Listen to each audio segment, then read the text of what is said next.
본 방송에서 제공하는 투자 정보는 투자 판단에 대한 조언입니다.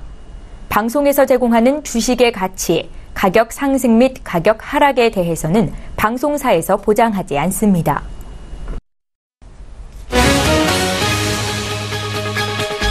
헤드라인 뉴스입니다. 미국 뉴욕 증시가 혼조세로 마감했습니다. 다우존스 지수는 0.16% 하락한 2943.11의 거래를 마쳤습니다.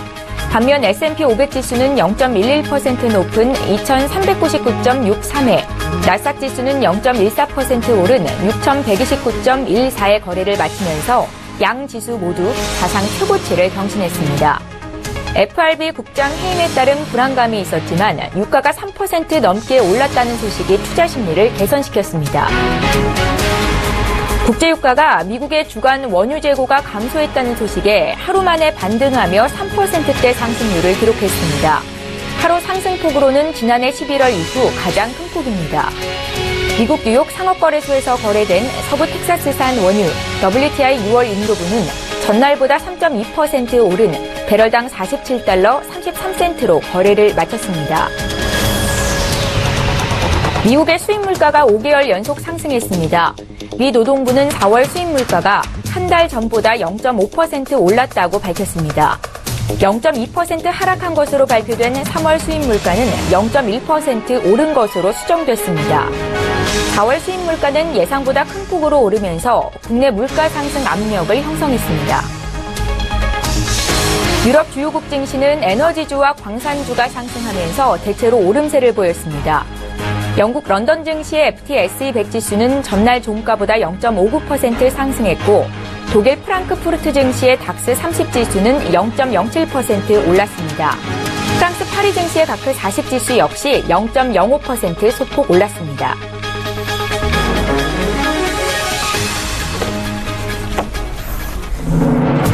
시청자 여러분 안녕하십니까? 출발 증시와이드 2부 시작합니다. 최은정입니다. 간밤 미국 뉴욕 증시에서 3대 지수는 혼조세를 보였습니다. 다우존스 지수가 0.16% 내렸지만 S&P 500 지수와 나스닥 지수는 사상 최고치 행진을 이어갔는데요. 에너지주가 강세를 보였습니다. 국제유가가 3% 이상 오른 것이 투자 심리를 개선시켰다라고 분석이 되고 있습니다. 자, 어제 국내 증시 마감 상황 살펴볼까요? 어제 국내 증시에서 코스피 지수는 롤러코스터 장세를 연출했습니다. 장중 저가와 고가의 차이가 58포인트나 벌어졌었는데요. 새 정부 출범에 대한 기대감으로 장 초반에 2,300까지 올랐던 코스피 지수는 오후 들어서 찰실한 매물이 쏟아지면서 하락 전환이 됐고요. 어제 코스피는 1%가량 내리면서 2,270포인트로 거래를 마쳤습니다. 코스닥도 사흘 만에 약세였고요. 종가는 642포인트였는데요.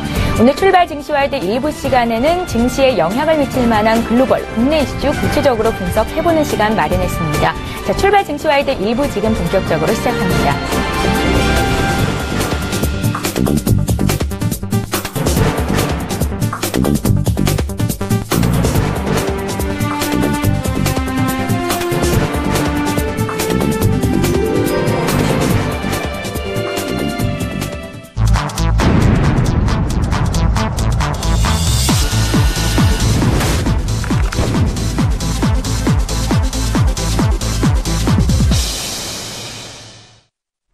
예, 글로벌 주요 경제 인사들의 발언을 통해서 경제 흐름을 속 시원히 파헤쳐보는 시간입니다. 이호룡의 돌직구 시간이고요. 오늘 이 자리에는 고든 자산관리의 이호룡 대표 모시고 자세한 이야기 듣겠습니다. 대표님 안녕하세요. 안녕하세요.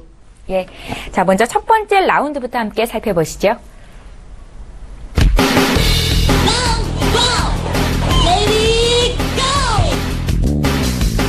에릭 로렌그렌 미 보스턴 연방준비은행 총재가 미국 실업률이 4% 수준으로 하락할 경우 금리 인상을 가속화시킬 수 있다고 밝혔습니다. 자, 로젠그렌 보스턴 연은 총재는 지난해부터 금리 인상을 앞장서서 주장해온 인물이기도 한데요. 올해 남은 기간 동안 기준금리를 3번 인상하는 게 합리적이다 이렇게 진단을 하고 있는 겁니다. 자, 어떤 근거로 이 같은 발언을 하고 있는 건지 대표님의 의견도 같은지 먼저 여쭤볼까요? 글쎄요, 지금 현재 저 개인적으로는 1분기 경제 지표를 봤을 때 3번이 아니라 6월달 한 번 올리고 못 올릴 수도 있다. 뭐 이런 쪽들의 얘기가 나오고 있는데 저는 오히려 좀 더 무게가 그쪽으로 가고 있거든요. 하지만 이제 로젠그렌 총재도 그 한 얘기의 어떤 조건은 뭐냐면 현재의 실업률이 상당히 완전 고용 실업률보다 낮다. 그렇기 때문에 앞으로 임금 인상 속도가 빨라질 것이다. 예, 그런 부분에서 봤을 때 인플레이션 속도가 빨라지기 때문에 지금 당장 금리 인상 속도를 높이지 않으면 나중에는 과열로 결국은 버블이 무너진다. 그러니까 이런 쪽이거든요. 그러니까 이게 반대되는 의미가 아니라 조건은 인플레이션에 있습니다. 그런 면에서 봤을 때 로젠그렌 그 총재 같은 경우에는 4% 이하로 갔을 때 실업률이 그렇게 된다면 지금 완전 고용 실업률이 4.7%거든요. 그럼 이미 4.4%니까 그 이하죠. 하지만 4% 이하로 갔을 때 지금 현재 이코노미스트 같은 경우에는 4% 이하로 갈 확률을 한 10% 정도 잡고 있거든요. 그러니까 내려가기는 힘들다. 하지만 지금도 충분히 임금 인상 속도가 빨라져야 됨에도 불구하고 지금 둔화돼 있지 않습니까? 이번에 경제 지표 보시면 알겠지만 GDP 성장률이 0.7%입니다. 거기다가 지금 죄송합니다. 2월과 3월 소매 판매도 부진하지 않습니까? 2개월 연속. 이 부분은 상당히 심각했고 4월 자동차 판매까지 부진했습니다. 뭐 이런 상황에서 임금 인상 속도가 빨라질 수가 있느냐라는 부분에 대한 좀 의문을 지금 갖고 있고 그런 부분에서 봤을 때 오히려 지금 상황에서는 제임스 블라드 총재가 한 얘기처럼 1분기 실적만 봤을 때는 앞으로 상당히 금리 인상이 어려워질 수 있다. 뭐 이런 부분들을 좀 같이 놓고 봐야 될 것 같습니다. 성장률이 부진했다는 게 일시적인 현상이라고 해석하는 분들도 계시죠. 예, 맞습니다. 옐런 의장도 FOMC에서 그 발언에서도 일시적 부진이라고 했지만 정말 일시적 부진인지는 나중에 이번 달에 나오는 지표들을 뭐 소매 판매 지표나 이런 것들을 봐야 될 텐데요. 어쨌든 간에 1분기 지표를 봤을 때 2개분기 소매 판매 부진은 쉬운 얘기는 아닙니다. 네, 그런 부분에서 자동차 판매까지 흔들리고 있다는 부분들을 꼭 일시적 부진이라고만 얘기할 수 있느냐? 또 그렇지 않거든요. 이런 부분을 좀 같이 놓고 봐야 될 것 같고요. 그리고 어제 지금 로버트 카플란 댈러스 연준 총재도요. 이런 부분에서 좀 한마디 했던 게 뭐냐면 최근 인플레이션 압력이 상당히 억제돼 있다. 그러니까 지금 인플레이션이 일어나지 않고 있다는 거거든요. 그러니까 제임스 블라드나 로버트 카플란이나 뭐 이번에 존 윌리엄스 총재도 뭐라 그러냐면 앞으로 로우 퍼 롱거라는 그러니까 예전부터 계속 나왔던 FOMC 용어 아닙니까? 그러니까 그러니까 좀 더 낮은 금리로 좀 더 길게 가자. 그러니까 이 얘기는 뭐냐면 금리를 올리지 말자라는 게 아니라 그러니까 GDP 성장률 또는 아니면 물가 상승률 대비해서 좀 낮게 가자라는 거죠. 부담을 좀 줄이자. 무슨 부담이냐? 디플레이션으로 빠질 그 우려를 좀 가능성을 낮추자. 그 대신에 차라리 인플레이션을 가는 게 오히려 낫다. 뭐 이런 쪽에 지금 얘기들을 하고 있거든요. 그러니까 로젠그렌 총재나 지금 현재 로버트 카플란이나 이런 이 4명의 그 총재들이 하는 말의 가장 큰 조건은 인플레이션이 일어날 거냐, 디플레이션이 일어날 거냐가 핵심입니다. 그렇기 때문에 지금 상황에서 가장 중요한 부분이 뭐냐면 앞으로 인플레이션이 정말 가능하냐? 라는 것을 좀 봐야 될 것 같고요. 그런 의미에서 지금 현재 상황은 아직은 아니다. 그렇기 때문에 4월 10일, 그러니까 내일입니다. 내일 있을 소매 판매, 이런 부분들을 좀 같이 놓고 보시면서 이걸 확인했을 때, 만약 이게 나온다면, 좋게 나온다면 또 금리 인상에 대해서 좀 예측할 수 있는 거죠. 앞으로 인플레이션이 가능하냐라는 질문에 대해서는 의문점이 있다라는 말씀을 주셨고 앞서서는 앞으로 임금 인상 속도가 빨라질 수 있겠느냐에 또 의문점을 주셨는데요. 자, 지금 완전 고용 상태보다 일단은 실업률이 낮아진 상황이기는 한데 임금 인상 속도는 왜 둔화되고 있는 건지 여쭤볼게요. 그러니까 이게 경제학 교과서 상으로는 완전 고용 실업률에 가까워지면 그러니까 뚫고 내려가는 게 아니라 가까워지면 그 상황에서는, 기업 입장에서는 구인난이 힘들어지지 않겠습니까? 왜냐면 실업률이 낮아진다는 얘기는 시장에 고용할 인력이 줄어든다는 얘기 아닙니까? 그러니까 그런 부분에서 봤을 때, 그렇게 된다면 임금을 인상해야만이 그 없는 인력들이 오지 않겠습니까? 그렇기 때문에 임금이 인상돼야 되는데, 지금까지 임금 인상이 되지 않았어요. 그러니까 됐는데 속도가 굉장히 둔화되고 있다는 거죠. 그러니까 이런 부분들이 저도 좀 아이러니했고요. 지금 이제 완전 고용 실업률을 뚫고 내려왔음에도 불구하고 임금 인상 속도는 둔화되고 있다는 이런 부분들이 저도 좀 아이러니한데 앞에서 말씀드린 대로 계속 인플레이션이 오르지 않는 이유 중에 이 임금 인상 속도 둔화가 있거든요. 그래서 아까 로젠그렌 그 총재가 한 얘기도 결국은 4% 이하로 내려가야 임금 인상 속도가 빨라지는 게 아니냐라는 어떤 복선도 깔고 있는 것 같아요. 뭐 이런 부분도 좀 같이 놓고 봐야 될 것 같고요. 지금 3주 뒤에 지금 5월 FOMC 그 의사록이 지금 발표가 되는데요. 이걸 좀 중요시하게 봐야 되는 이유가 뭐냐면, 작년 10월이죠. 그 옐런 의장이 그 고압경제론 한번 펼쳤지 않습니까? 그래서 이 부분은 결국은 그 대칭적 물가 상승을 주도하는 이런 전략들을 피겠다라는 얘기를 했었는데, 결국은 인플레이션을 끌어올릴 만한 어떤 통화 레짐을 변경하느냐.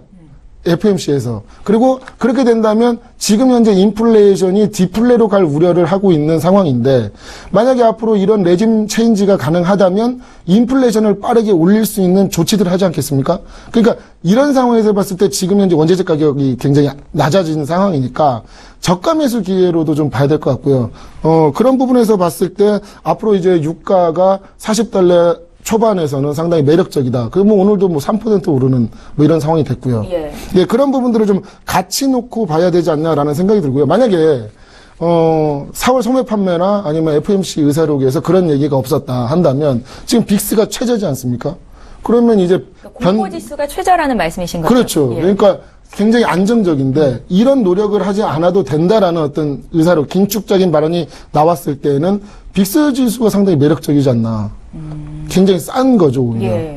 그런 부분들을 좀 같이 놓고 두 가지 상황을 놓고 어디에 투자할지에 초점을 맞춰야 될 것 같습니다. 예. 자, 앞으로 경제 지표들도 확인을 해봐야겠고, 3주 뒤에 발표될 FOMC의 의사록도 확인을 해봐야겠지만, 일단은 미국의 1분기 GDP가 부진하게 발표가 됐었죠. 이 같은 점에 의문점을 제시하면서 올해 남은 시간 동안 연준이 한 차례 정도 금리를 인상시킬 수도 있다라는 말씀이셨습니다. 자, 다음 이슈로 넘어가 볼게요. 두 번째 라운드 함께 보시죠.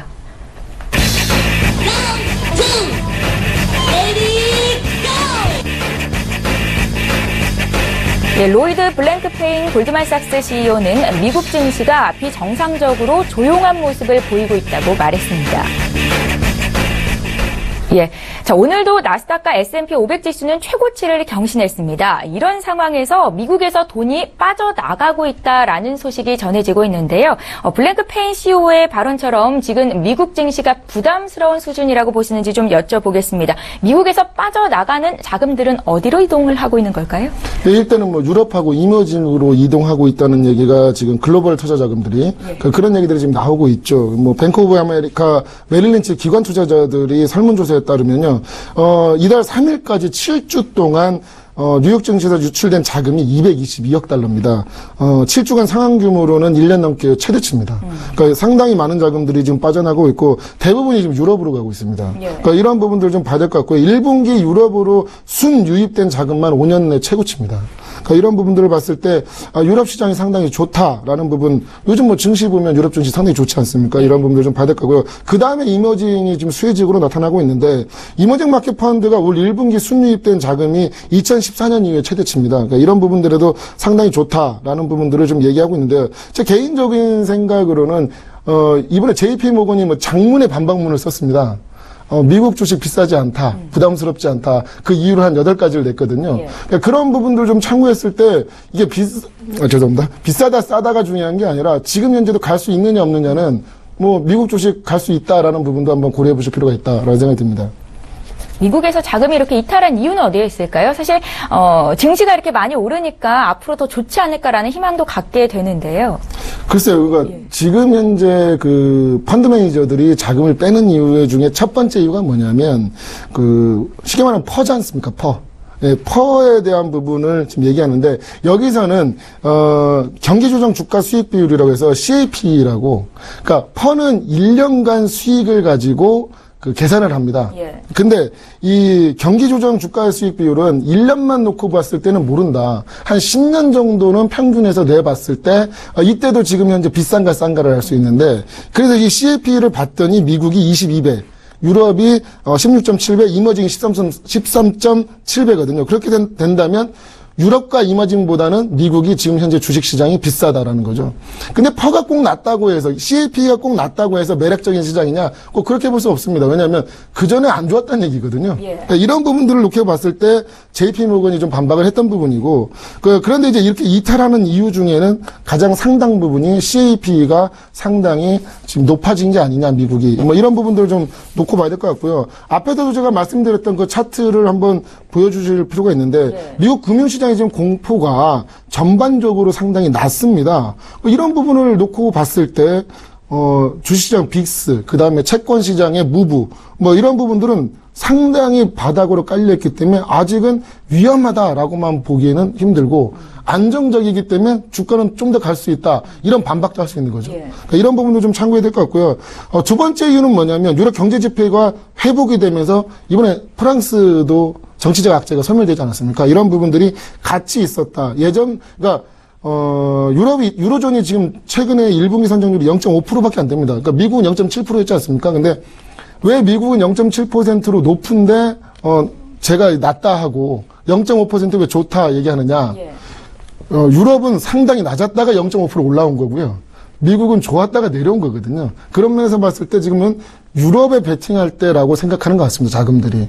예, 그러면서 지금 현재 유로존하고 미국의 경제의 그 경제 성장률 격차는 1.4%포인트거든요. 근데 이게 앞으로 0.6%포인트까지 격차를 줄일 수 있다. 예. 그게 된다면 유럽 경제 성장률이 좀 더 올라갈 수 있지 않습니까? 이런 부분에서 봤을 때 좀 유럽은 지금 유럽에 베팅하는 게 아니냐. 라는 부분도 좀 같이 놓고 봐야 될 것 같고요. 지금 마켓에서 그 PMI 지금 유럽 PMI를 봤는데요. 6년 만에 최고치 기록입니다. 이런 부분 상당히 좋고요. 소비자 심리 지수 같은 경우에도 2007년 이후 최고니까요. 이런 부분들은 지금 유럽이 그동안 조금 낮았던 부분에서 다시 올라오고 있기 때문에 좀 저가 매력 있다. 이런 부분을 좀 같이 놓고 봐야 될 것 같습니다. 그리고 이 기사에서는 원자재 가격 상승하고 이머징 마켓의 어떤 화랑이라고 말씀을 이제 언급을 하고 있는데 예. 최근에 원자재 가격이 상당히 안 좋았습니다. 특히 뭐 석유 원유도 그렇고요. 그럼 구리 가격은 지금도 안 좋습니다. 그럼 뭐 중국 때문이죠. 근데 이런 모습을 봤을 때 이 부분은 좀 맞지 않은 것 같아요. 근데 그나마 어젠가요? 그제 나온 거 보면은 그 사우디가 ECB나 이제 그 FOMC에서 하는 그 발언들을 했죠. 그 whatever it takes, 그러니까 무엇이든 하겠다. 유가를 올리려면 무엇이든 하겠다. 그러면서 오늘 유가가 3% 오르지 않았습니까? 이런 부분들을 봤을 때 앞으로 원자재 가격 상승이 가능하다면 이머징 마켓도 좀 좋을 수 있고, 그리고 지금 현재 중국이 긴축으로 인해서 구리 가격이 하락하고 있는데 만약에 이 긴축이 아니라 다시 이제 긴축은 어느 정도 했으니까 다시 돌리자 이런 분위기가 지금 있거든요. 그렇게 된다면 구리 가격도 상승하면서 이머징 마켓도 다시 살아나는 뭐 이런 상황이 되지 않을까라는 생각이 들고요. 미국 경제지표 부진 같은 경우는 앞에서 제가 말씀드렸지 않습니까? 이런 부분들을 때문에 이제는 좀 불안한 자금들이 글로벌로 좀 빠지는 게 아니냐라는 부분이 좀 네 번째 이유입니다. 다섯 번째 이유가 제일 마지막인데 제일 중요한 이유가 뭐냐면 보호무역주의가 지금 현재는 사라졌죠. 트럼프가 이제는 당선자 때의 트럼프가 아니죠. 모든 거를 공화당 입장에서 내려놓고 어떻게 보면은 공화당 사람이 다 됐죠, 이제는. 그래서 보호무역주의가 소멸이 됐다라는 부분. 그렇기 때문에 장기간 달러가 약세가 될 것이다. 라는 부분들을 좀 얘기하고 있는 거죠. 그러면서 지금 미국 그 하이힐드 채권에서 e스포츠를 줄이고 있습니다. 뭐 이런 부분들까지 같이 놓고 또 본다면 이 돈들이 어디로 가느냐? 차라리 이머징 채권 시장으로 가는 게 낫다라는 쪽으로 지금 나오고 있는 거거든요. 근데 제가 오늘 제가 좀 불안한 부분이 뭐냐면 이슈 중에 지금 트럼프 대통령이 FBI 국장을 경질하지 않았습니까? 이 부분은 결국은 그 러시아와의 어떤 내통설에 대해서 강력하게 거부한 거거든요. 여기다 지금 현재 특검까지 거부했습니다. 그러니까 이런 부분들은 결국은 그러니까 민주당뿐만 아니라 공화당까지 자극할 수 있는 내용이기 때문에 이게 지금 예전에 닉슨 게이트랑 지금 비슷하거든요. 그래서 지금 현재 그 애널리스트들, 그러니까 이코노미스트들은 그 미 언론 매체나 이런 부분들은 뭐라고 그러고 있냐면 지금 닉슨 때의 어떤 사건이 생각이 날 정도로 정치적 상황이 불안해졌다라는 부분들 얘기하고 있으니까요. 이런 부분들도 좀 같이 놓고 본다면 미국의 변동성이 커질 수 있다. 그러면 뭐 글로벌 시장만 좋았던 것보다는 그 이머징하고 유럽 시장이 그럼 좋을 거냐? 글쎄요, 지금 달러가 장기적 약세로 가면 좋겠지만 지금 오늘 99를 이 달러 인덱스 오르지 않았습니까? 네.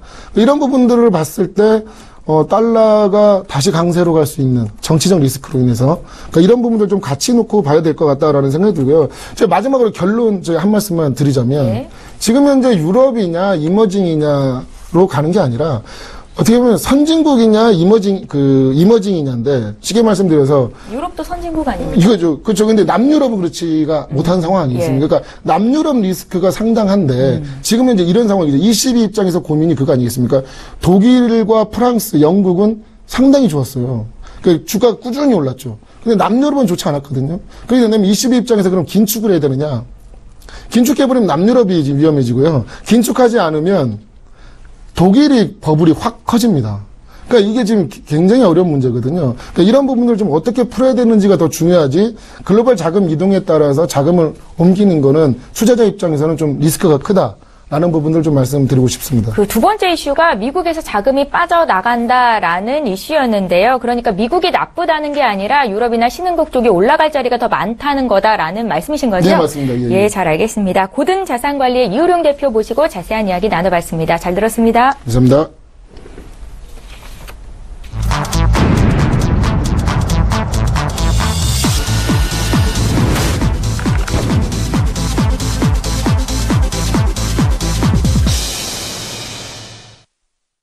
예, 이번에는 국내 이슈 구체적으로 분석해 보겠습니다. 라이브 이슈타임 시간이고요. 오늘 SK증권 영업부 PIB 센터의 이재광 이사님 화상으로 만나봅니다. 이사님 안녕하세요. 네, 안녕하십니까. 예, 반갑습니다. 자, 문재인 정부 출범 첫날이었죠. 코스피가 장중에 2,300선을 돌파했다가 후반 들어서 차익 실현 매물에 2,270으로 거래를 마쳤습니다. 자, 어제는 쉬어갔지만 국내 증시 대세 상승장을 예견하는 전문가들이 참 많으신데요. 이사님의 의견은 어떠십니까?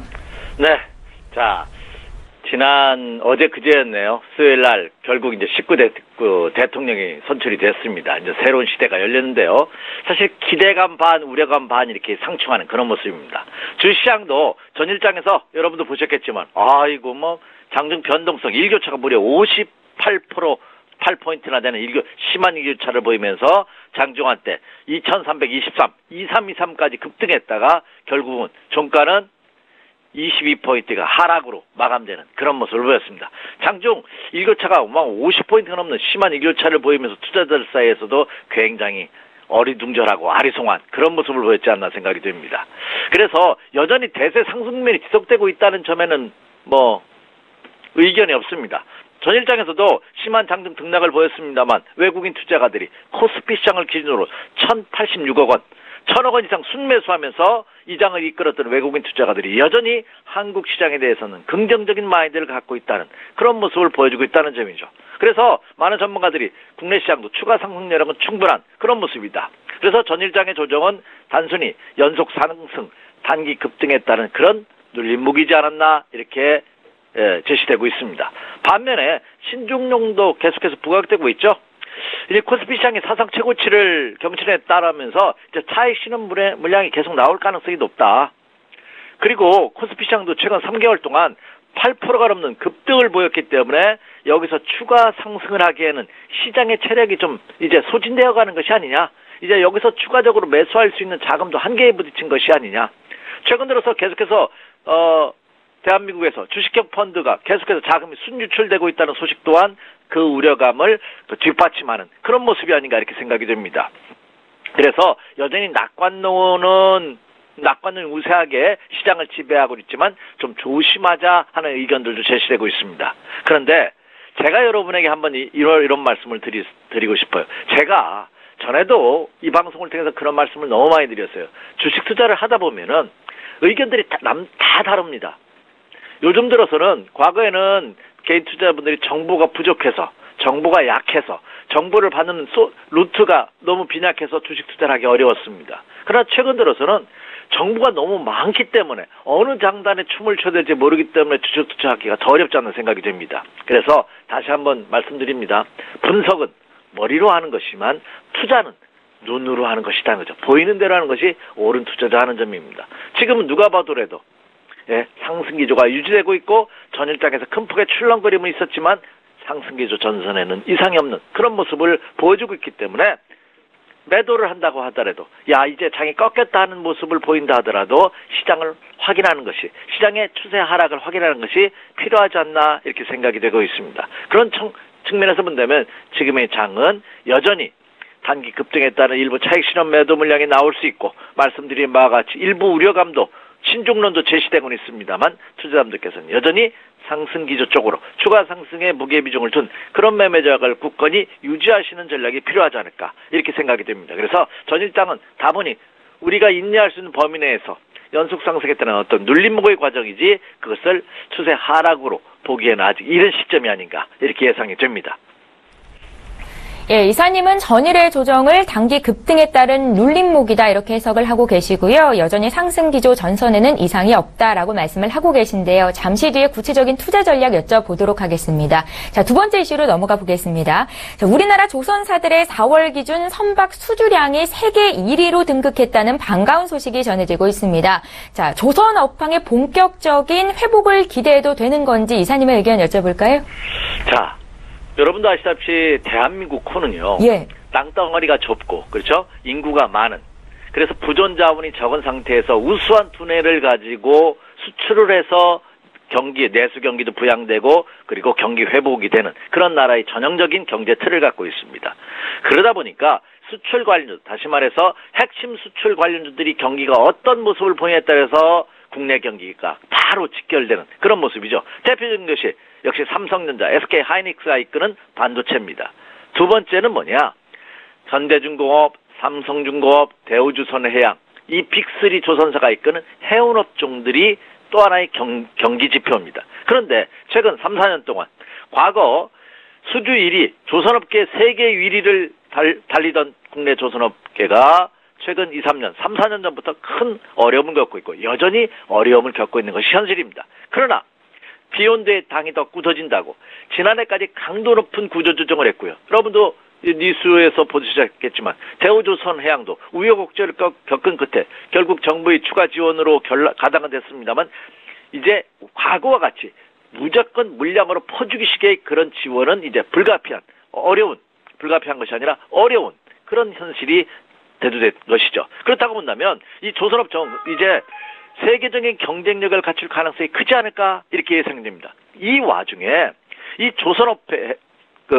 업종에 이제 슬슬 봄바람도 부는 것이 아니냐 하는 의견이 제기되고 있는데 그 이유는 4월 들어서 선박 수주량 측면을 볼 때 세계 1위를 다시 탈환했다 하는 희소식이 전해지고 있습니다. 특히 어제장에서는 현대중공업이 그동안에 거래 정지 상태에서 벗어나면서 4개사로 분할이 됐죠.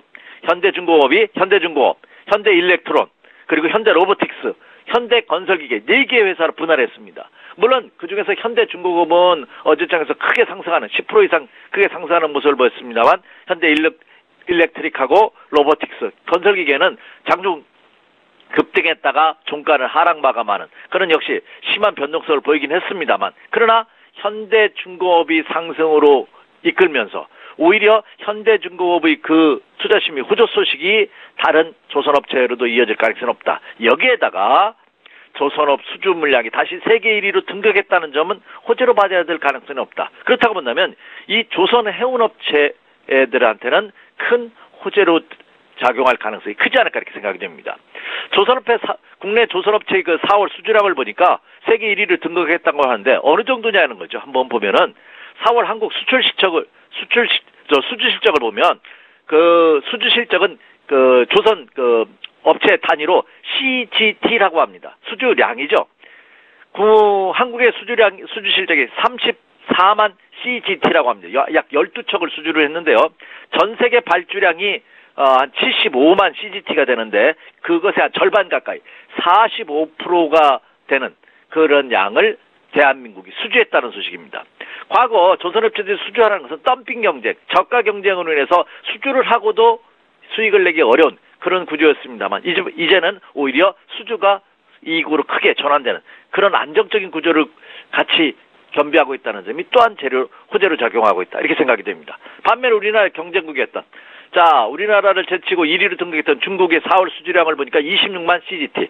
그리고 일본은 4월 수주량이 전무합니다. 하나도 없습니다. 그렇다고 본다면 실질적으로 4월 달에 조선업체의 대한민국 수주량을 감안해 본다면 일시적인 현상이 아니라 이제 바닥을 찍고 턴 어라운드 하는, 이게 주식 투자자분들이 가장 좋아하는 거죠.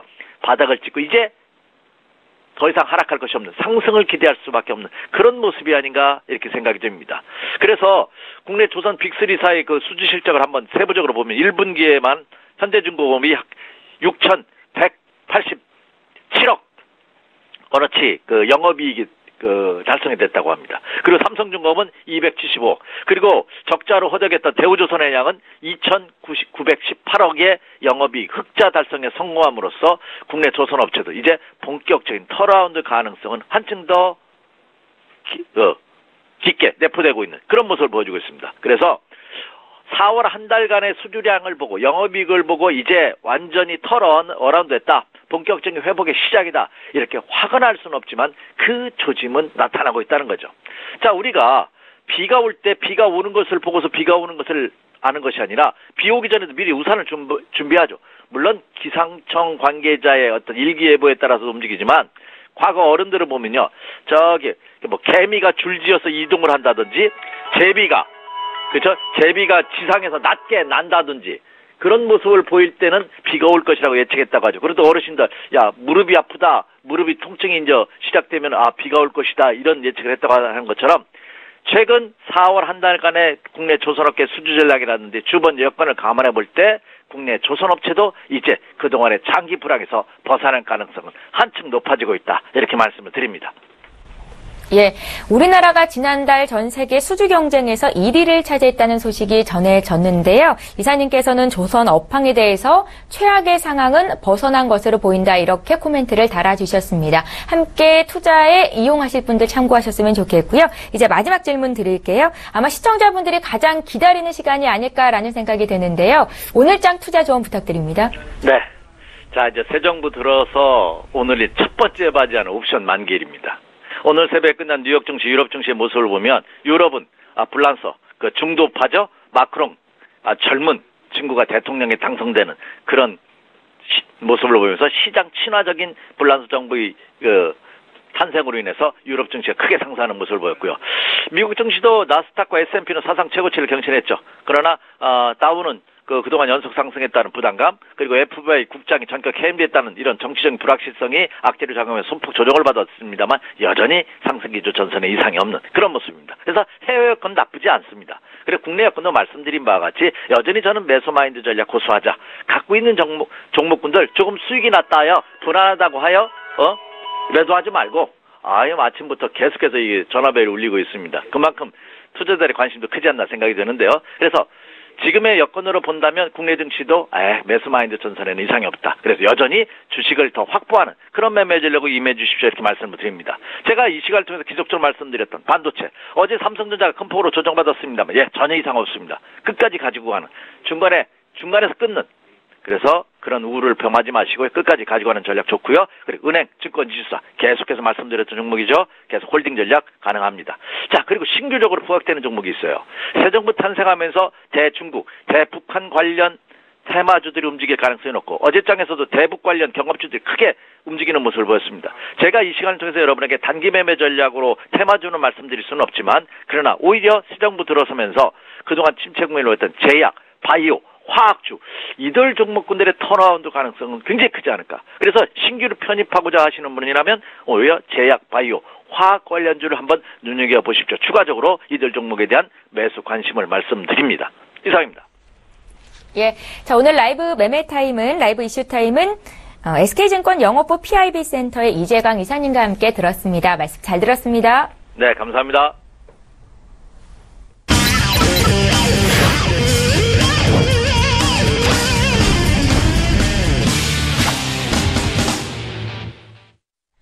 예, 시황 분석하고 필살 종목까지 공개해드리고 있습니다. 오늘 외환영웅의 투자 필살기 S히어로 인베스트먼트의 신동환 대표님 화상으로 만나보죠. 대표님 안녕하세요.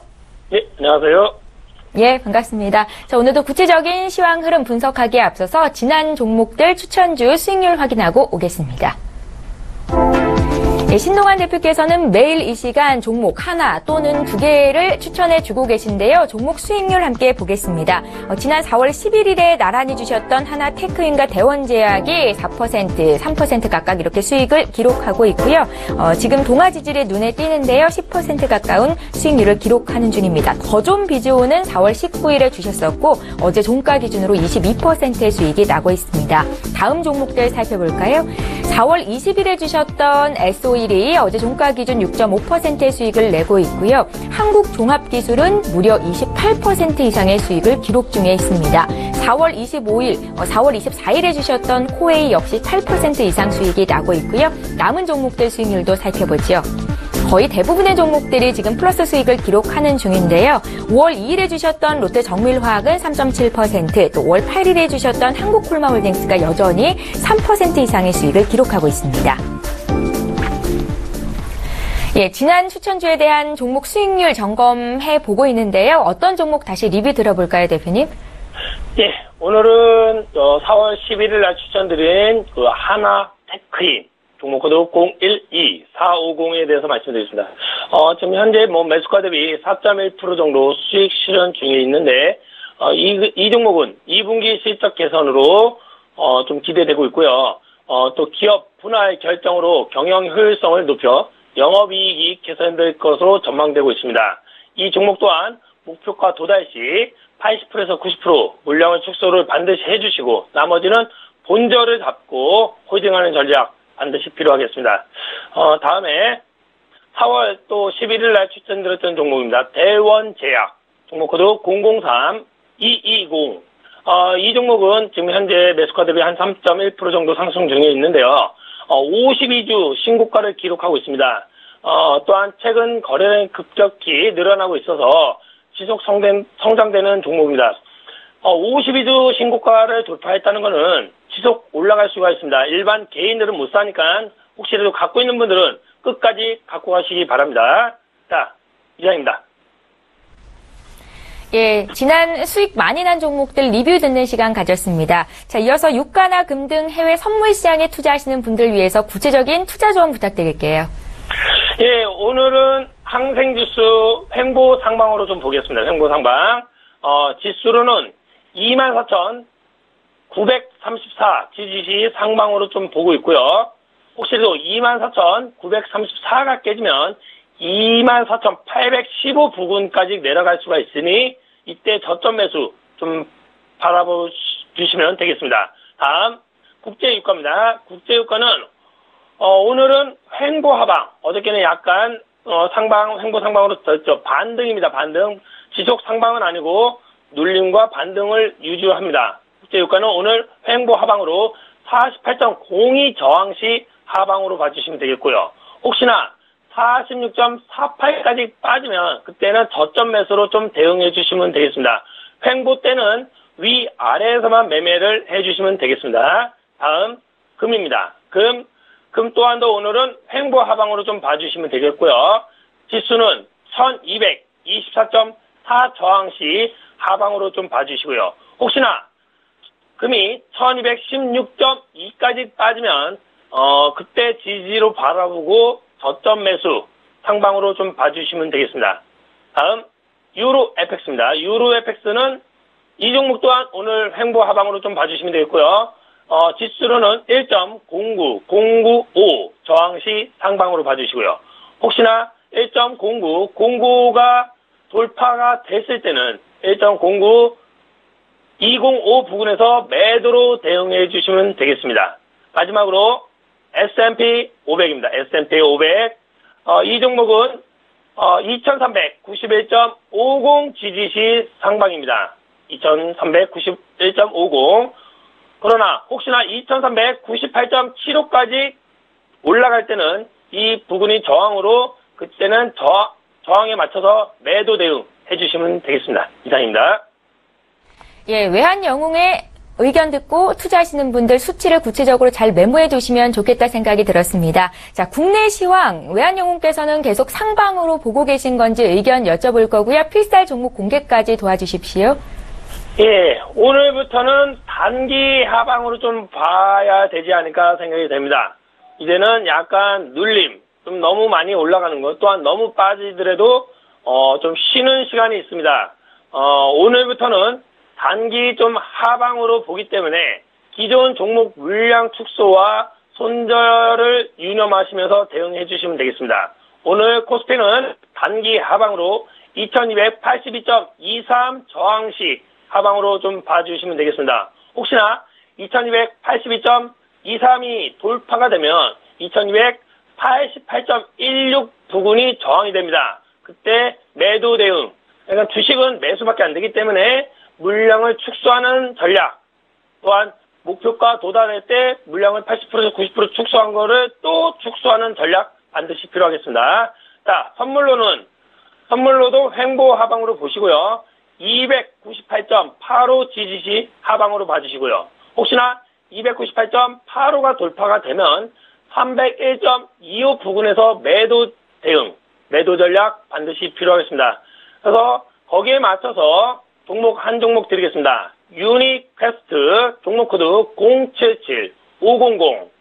이 종목은 반도체 국내 시장 공급과 기술 지원 및 교육 등 토탈 솔루션 사업을 영위하고 있는 기업입니다. 차량용 전자부품 전반에 시너지가 일어날 수 있는 것으로 기대되고 있어서 지속 상승되는 종목입니다. 매수가는 현재가로 제시해드리고요. 목표가는 8,500원입니다. 손절가는 6,500원입니다. 이상입니다. 예, 국내 증시 선물 투자하시는 분들 위해서 조언 들어봤고요. 오늘 필살 종목은 유니테스트였습니다. S히어로 인베스트먼트의 신동환 대표님 의견 들었습니다. 잘 들었습니다. 예, 감사합니다. 예, 출발 증시와이드 1부 여기서 마칩니다. 저희는 잠시 뒤 2부 시간으로 다시 돌아올 텐데요. 라이브 매매타임 전문가들의 종목이 공개가 될 거고요. 샵 0082번으로 유료 문자 받고 있습니다. 장중 종목 상담 받으실 수 있으니까요. 지금 바로 연락 주십시오. 잠시 뒤에 뵙겠습니다. 고맙습니다.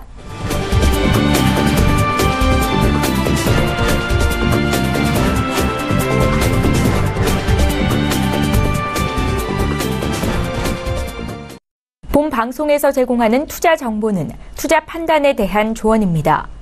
방송에서 제공하는 주식의 가치, 가격 상승 및 가격 하락에 대해서는 방송사에서 보장하지 않습니다.